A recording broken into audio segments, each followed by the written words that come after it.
Welcome everybody to our final performance of Saturday. So excited. This performance is going to be This Is Your Captain. It is written by James Mclindon.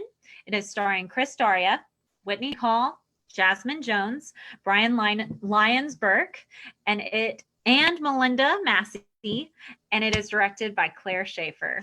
Good luck, everyone. Enjoy. This Is Your Captain by James Mclindon.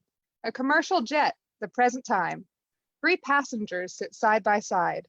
Aisle, middle, and window. Aisle reads, middle listens to something on her smartphone, and window dozes. We'll be in the air today for about an hour and 20 minutes. I'll be back with an update on our arrival when we're a little bit closer. Suddenly, the plane lurches. There's a loud bang, and the flickering of orange flames appear, emanating from just beyond the window seat. Holy crap!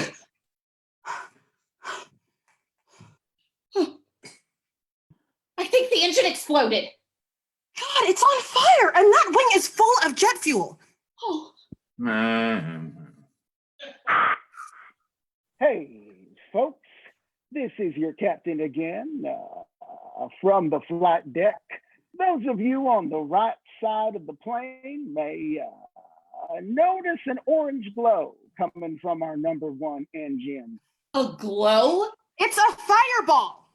That is a minor mechanical, so we're gonna be shutting #1 down. While that will slow us down a little bit, we've got a good tailwind tonight that's hitting us at about 180 knots right on the tailbone. That extra push should let us have you at the gate in Allentown a couple of minutes early. So sit back, relax, and those of you with a window on the right, if you don't mind pulling your shade down, that will keep the glow of #1 from disturbing your seatmates. That's it? We're just gonna keep flying? Until we blow up, I guess. No one's gonna blow up, Snowflake. Excuse me? We're not gonna blow up. You heard him. It's just a little glow. It's not a glow. The engine is on fire. And it spread to the wing over the engine? A flight attendant appears. She is utterly calm and professionally agreeable. Oh, hello, hi, excuse me, hi. That's not a glow out there. That's a fireball. Huh. Looks like a glow to me. There are visible flames. A potato. What? Can you just make sure the captain knows that it's like really bad? Oh, he doesn't like long briefings. How is that a long briefing? Can you just make sure that, tell him the engine and the wing are actually on fire? Well, that is a pretty long briefing for him. Okay, so maybe just write it on a slip of paper and put it in front of him. Oh, he doesn't read. Not even a note? He doesn't read anything. Excuse me, I have to answer a call button. You two need to relax. Everyone knows this is not a conventional airline, right? So don't be all surprised when stuff happens out of the ordinary. You're not concerned that the wing is on fire? Not a bit. how can you not be concerned that the wing is on fire? Because the captain isn't concerned and I trust him. I used to fly other airlines, but they were rude, talked down to us, left us to sit on the tarmac for hours, and let any money for a ticket on board. I'm done with them. This is the only airline I fly now, and if it gets me where I'm going, a little bit different, a little bit unorthodox, I don't really care, because it's taking me where I want to go. A little bit different? The wing is on fire! It's a glow. Look out the no. It's a raging fire. I don't need to look. Captain says it's a glow. I believe him. End of story. Okay, look. In a perfect world, would I rather the wing didn't glow? Sure. But a little glow is a small price to pay for an airline that gives me what I want. Look, there are reasons why planes don't fly with their wings burning. Glowing. It's called the FAA. There are rules against this. Oh, sure, the bureaucrats got all kinds of rules. Jeez, it's really moving down the wing now towards us.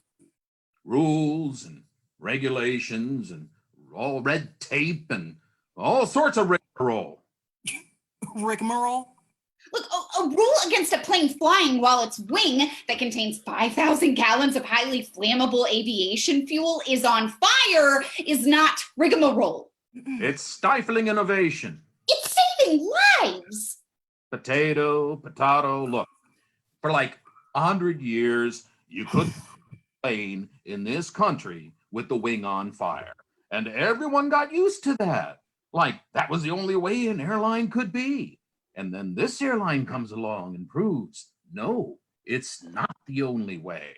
Planes can fly with their wings on fire, or with landing gear fully deploy, or flaps that don't really work, or no more than a certain percentage of minorities and foreign-born allowed on board. A certain percentage of minorities. Sure, it's gonna feel a little wrong to some people at first, but that's just you get used to the new normal. He's right.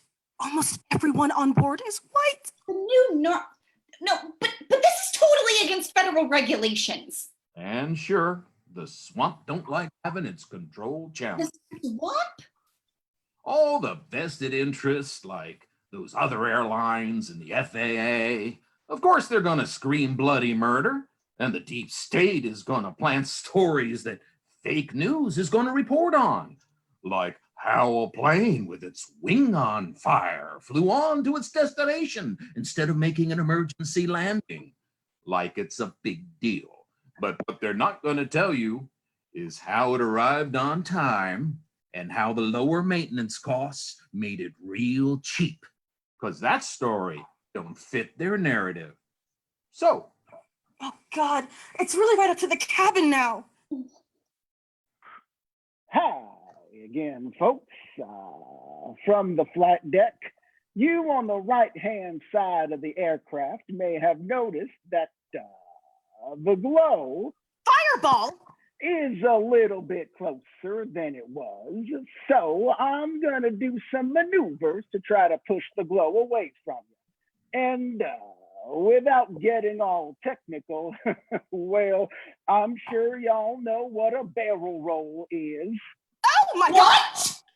Now, I'm not going to do a full barrel roll, of course. This old bird might break up, given how the glow has compromised the structural integrity of the wingamite. So we're only going to go about halfway to fully invert it a few times. Now might be a real good time to cinch that seatbelt up tight. Oh, God. Any purchases today from Sky Bazaar? You got any asbestos parachutes? You're funny. I love their battery heated underwear. Whoopsie! The window side wing has gone up. It returns to level. Then repeats a few times.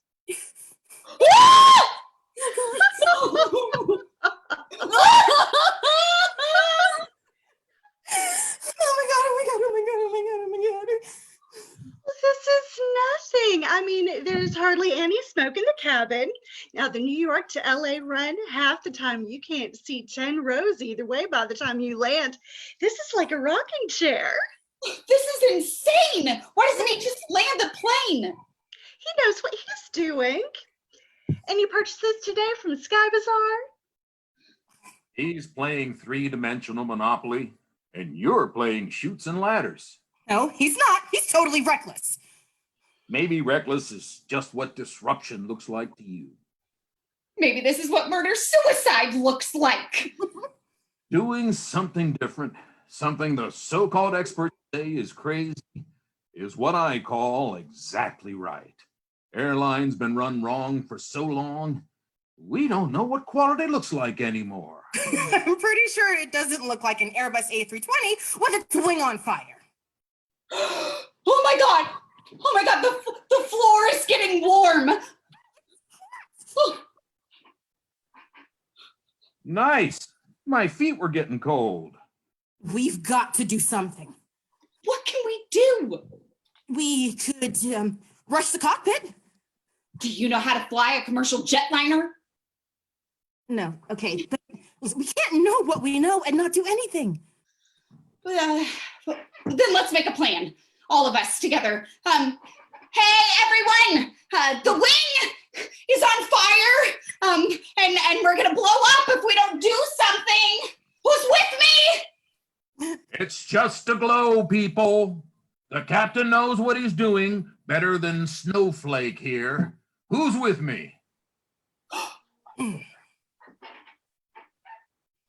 my God, it's like 50-50. How can it be 50-50? The wing is on fire. Potato, potato. Sit down, shut up, and enjoy the flight, Snowflake. You guys want snacks? Yes, please, ma'am. Thank you. Thank you.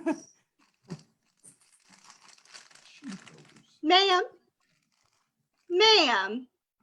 Hello? Do you want pretzels?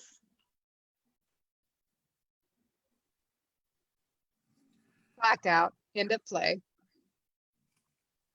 Hey, folks, this is your captain speaking. I just want to give a round of applause to our playwright, James Mclindon. All right. Chris stole it from me.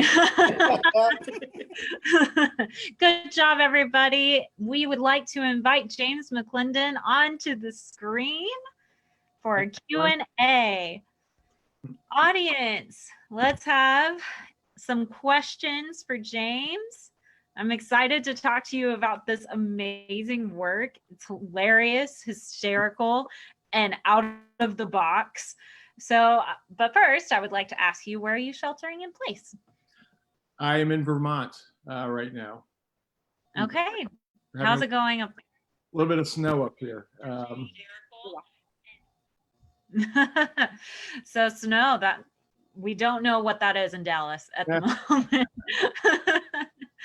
All right. Well, what was the inspiration for this work? Oh, you know, kind of everything going on. Yeah, I think we're in a situation where half the country thinks the wing's on fire and half the country doesn't think the wing's on fire. And that's pretty much where it came from.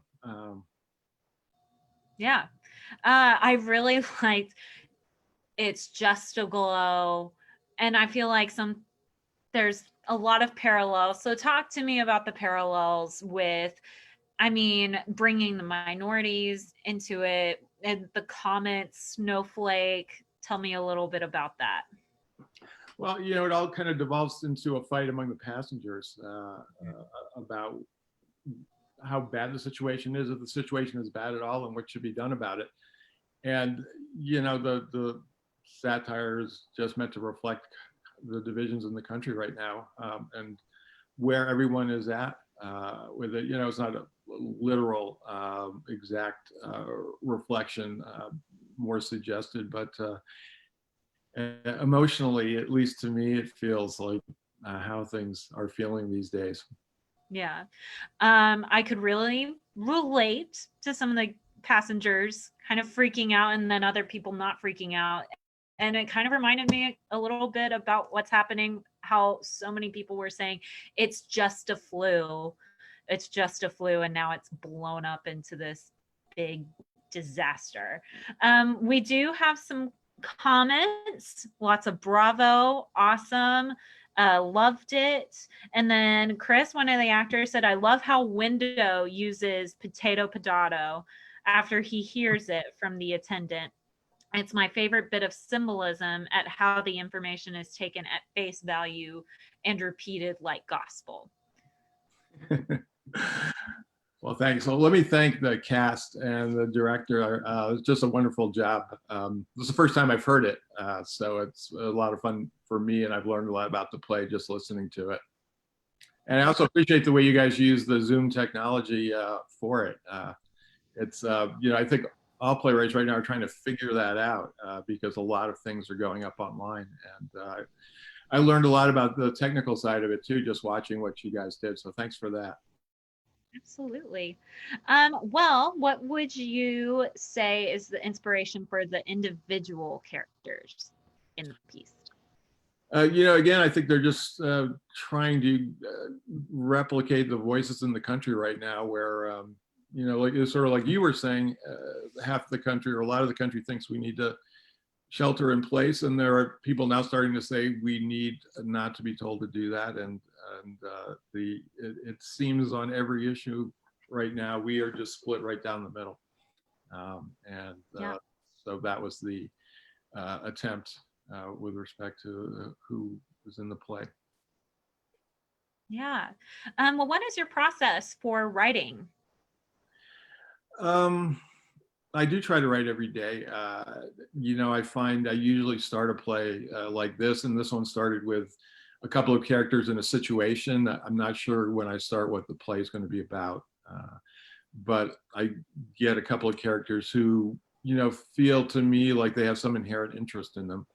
I think I started with the three passengers when I started writing this, and like a lot of people say, when the writing is going well, you're more listening to your characters and taking dictation than you feel like you're actually creating it. And they, kind of quickly told me what the play was going to be about. And you kind of get that sense of it. The metaphor aspect of this particular play came to me next. And after that, it's kind of shaping it. It's kind of, getting it started, getting a middle and finding an ending for it and shaping it. And then, as many people say, that first draft is the very beginning, and the real writing starts then when you start rewriting it. The 10-page format is kind of, it's a good rule. It's tough because your first draft is 14 pages, and there's something about 10 pages. It's about right, and you can usually shave it down to get into the 10 pages and get something stronger and tighter. And I'm constantly doing that. I'll probably do some of that, after hearing your work with it to find ways to tighten it up and the like. And so that's pretty much it. And it's kind of the same for a full length as well. It's just longer. Yeah. We have a couple of questions. Was there any part of this that was hard to write? Endings are often hard. I had a strong sense of what the play was about. And then, with a play like this, how do you end it? There's no real, clear ending to the story that this is a reflection of. And so it kind of ends, I think, where we're at, where, we're puzzled about what to do. Those of us who are unhappy with the way things are going, are kind of stuck because there's no clear answer, and people who are happy with the way things are going settle back in their seats. I kind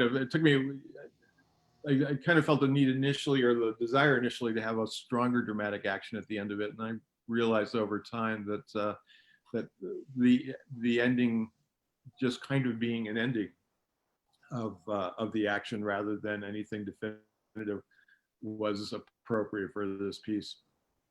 Okay.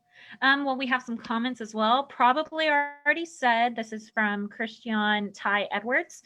Probably already said, but I really appreciated the taking of social issues so prevalent and putting them into representational picture. Thank you. Great spin on it. I have one from Tom Lee. His advice for playwrights and his next project. What is mine? Advice for playwrights? I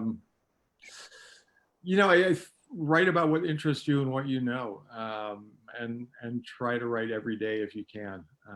But I think making yourself sit down if you can do it, the same time every day, and to find something that just speaks to you and that you want to speak about is the best way, I think, to do it. And the second part of it, I'd say, is send your work out. You know, a lot of people spend a lot of time writing and they never, or it's very difficult to send that first piece out, but you really have to. You should expect a lot of rejection. Every writer gets it.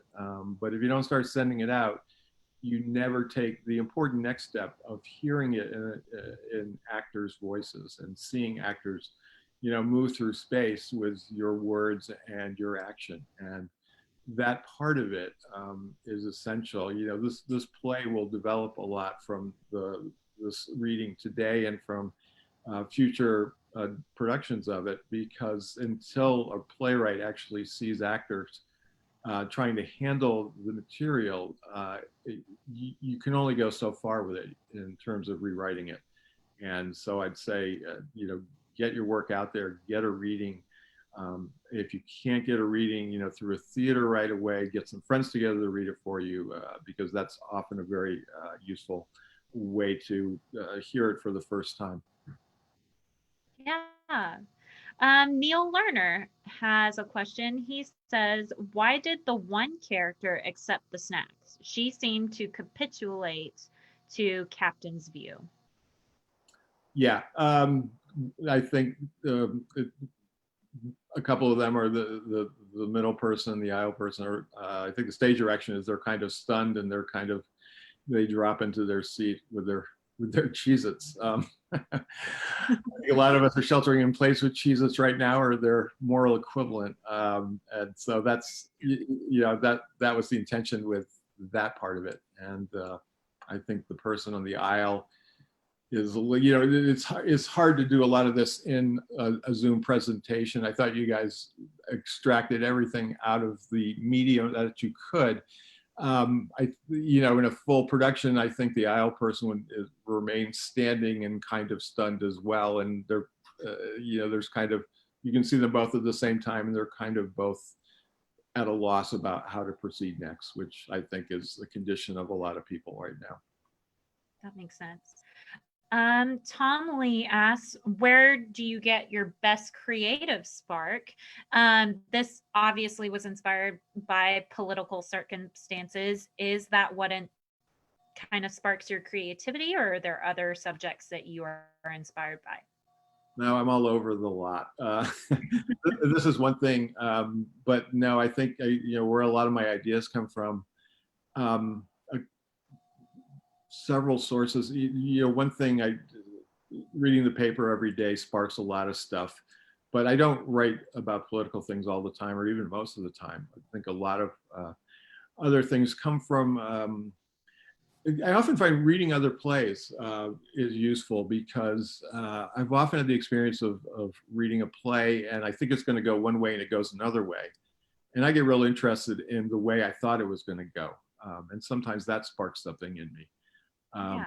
You probably could read the play I was reading, and the play I wrote, and not see any connection, but there's often an emotional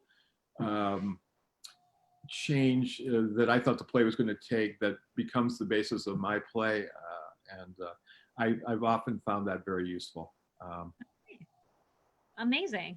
And I have one comment from Benjamin Bratcher. He says, I thought using fire on a plane as the symbolism was interesting, because you'd assume everyone would think it is a bad thing, and yet there are people discrediting the problem. It makes me wonder if Window actually doesn't think it's a problem, or is it just disregarding the problem because it doesn't fit in his narrative? Great allegory. And to follow up with that, what questions do you have to the audience about your work? Usually the questions I always ask are, you know, what did you like in the play? What did you respond to? That's the first general question. The second one is, was there anything in the play that was unclear to you, or a time in the play where you lost interest or came out of the play? And in this one, the third one would be, how did the play land for you? How was the ending? Did it feel appropriate? Did you like the ending? Did it feel earned? Yeah, so if anybody wants to put comments about that stuff in, that would be useful for me. I love it. Well, thank you so much for submitting this work. It is hilarious and we really appreciate it. And we're so happy to have you on here for a Q&A. Well, thank you so much, and thank you, to everyone at Tap House for putting this together. This has been a dark time for playwrights and actors alike. I lost personally 5 productions, and that's not uncommon. A lot of things shut down, and at the same time, almost immediately, a lot of theaters like you stepped up and just said, we're going to figure out this new world, and came up with a new way of doing plays, so that this creative process can go on, so that I can learn about this play. And I just want to thank you all very much for that. Thank you so much. That means a lot. Well, we will sign off here today, you guys. Thank you so much for being such a great audience and being so engaged with our playwrights and our actors and our directors too. Thank you so much for bringing these works to life. We will be here same time tomorrow, 2 to 5:30, and we will be seeing some really great works, and we hope to see you then.